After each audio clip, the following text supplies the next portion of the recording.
Hello everyone, I am Advocate Manu Malik. So today we will discuss Article 3 of Limitation Act. So let us begin. Every suit, appeal or application shall be dismissed if it is filed after the lapse of limitation period. So अगर कोई भी suit, appeal, application limitation period खत्म होने के बाद file होगा तो वो ऑटोमेटिकली रिजेक्ट कर देगी कोर्ट. ये कोर्ट की ड्यूटी बनती है. It is the duty of the court to reject that application even if defense counsel does not raise any plea regarding limitation period. ये कोर्ट की एब्सोल्यूट लायबिलिटी बनती है अगर डिफेंस काउंसिल बेशक से इस प्ली को रेज भी ना करे. सो अब आगे चलते हैं. For the purpose of this act A suit is presented. Suit जो है वो प्रॉपर मतलब कि इंस्टीट्यूट माना जाएगा. नंबर 1, अगर if when the plaint presented to the proper court. अगर जो प्लेंट है वो प्रॉपर कोर्ट में प्रॉपर ऑफिसर के सामने प्रेजेंट हो जाती है तो अब प्लेंट कहाँ पर डिफाइंड है. Order 7 rule 1 read with section 26 and order 4 rule 1. After the combined reading of these acts these provisions we can conclude that a civil suit is filed by presentation of a document called plaint. और जो ये plaint है ये इसके सारे facts verified होंगे affidavits के द्वारा. ये सब बातें ऑर्डर 4 रूल 1 में लिखी हुई है और सेक्शन 26 में, और ऑर्डर 7 में जो है उसमें ये सारे प्रोसीजर आगे लिखा हुआ. ऑर्डर 7 में कैसे क्या क्या मतलब कि कंटेंट्स है वो प्लेंट के अंदर होने चाहिए. तो आगे चलते हैं. Number 2, when matter of pauper. Pauper कौन होता है? Pauper is a indigent person.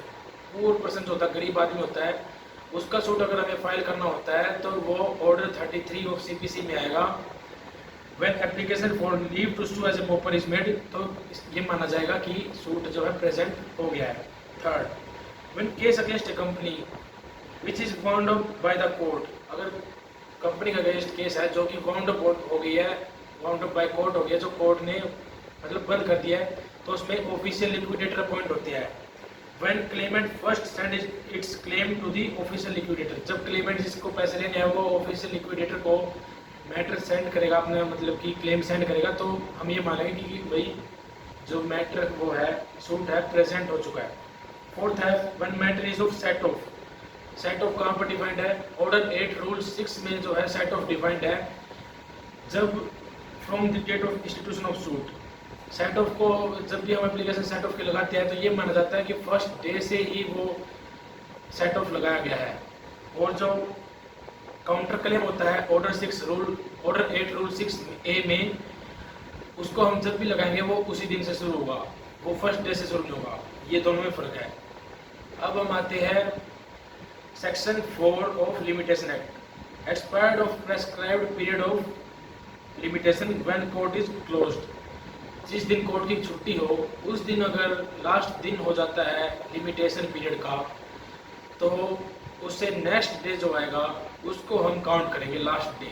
For example, अगर जो लिमिटेशन पीरियड का लास्ट डे है वो संडे को पड़ता है तो मंडे को ये माना जाएगा कि हमारे पास लास्ट जो है दिन है, लास्ट आखिरी मौका है लिमिटेशन पीरियड का. ओके, उसके बाद वो लैप्स होगा. और अगर कोर्ट की छुट्टी है तो जिस दिन छुट्टी कोर्ट रीओपन होगी उस दिन से माना जाएगा. बस सिर्फ ये बोलता है सेक्शन 4.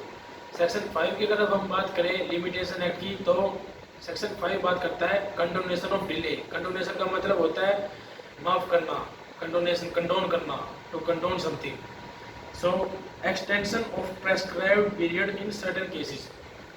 जो टाइम पीरियड है उसको एक्सटेंड करना, लिमिटेशन पीरियड से थोड़ा सा आगे अलाउड कर देना इन सर्टेन केसेस. वो सर्टेन केसेस कौन से होते हैं? अगर हम आपको लेमन लैंग्वेज में बताएं तो मतलब जो क्या बोलते हैं इसको, सफिशिएंट कोज होता है. अगर आप वो दिखा देते हो कोर्ट को तो ये कोर्ट की मतलब डिस्क्रिप्शन होगी कि वो आपके क्लेम को अलाउ भी कर सकती है after lapse of limitation period as well. आपको सफिशिएंट कोज मतलब प्रूफ करना होगा. अब मैं उसके आपके सामने कुछ एग्जांपल रखने जा रहा हूँ जो सेक्शन 5 में है. वो है number 1, whoever wherever mistake is bonafide. जहाँ पर आपकी कोई मतलब मिस्टेक हो बोनाफाइड हो, विलिंगली मिस्टेक ना हो. Second, wherever circumstances out of control. Out of control है सर्कमस्टांसिस, तो हम क्या कर सकते हैं, तो हम उसका सफिशिएंट रीज़न बताएंगे क्या कंट्रोल से बाहर हो, क्या रीज़न क्या था उस चीज़ का. आगे है explanation of section 5, if person was misled by the any order practice और judgment then it is sufficient cause. अगर जो पार्टी है वो मिसलीड हो जाती है एनी ऑर्डर और जजमेंट बाय द कोर्ट, उसकी समझ नहीं आता तो वे डिले हो जाती है फाइल करने में, ये भी एक सफिशिएंट कॉज है। आगे चल के है ignorance of law is not an excuse. ये हम सभी लॉयर्स को ऑलरेडी पता है, ignorance of law is no excuse. Ignorance of fact is a excuse but not law. Court is not a sufficient ground, आगे चल के एक पॉइंट भी। उसके बाद है इम्प्रिजनमेंट इज सफिशिएंट ग्राउंड। अगर कोई जेल में बंदा तो वो डिले हो सकता है। आगे चल के नेक्स्ट पॉइंट है कि कोई आर्मी पर्सनल है उसको छुट्टी नहीं मिलती है, ये भी एक सफिशिएंट ग्राउंड है।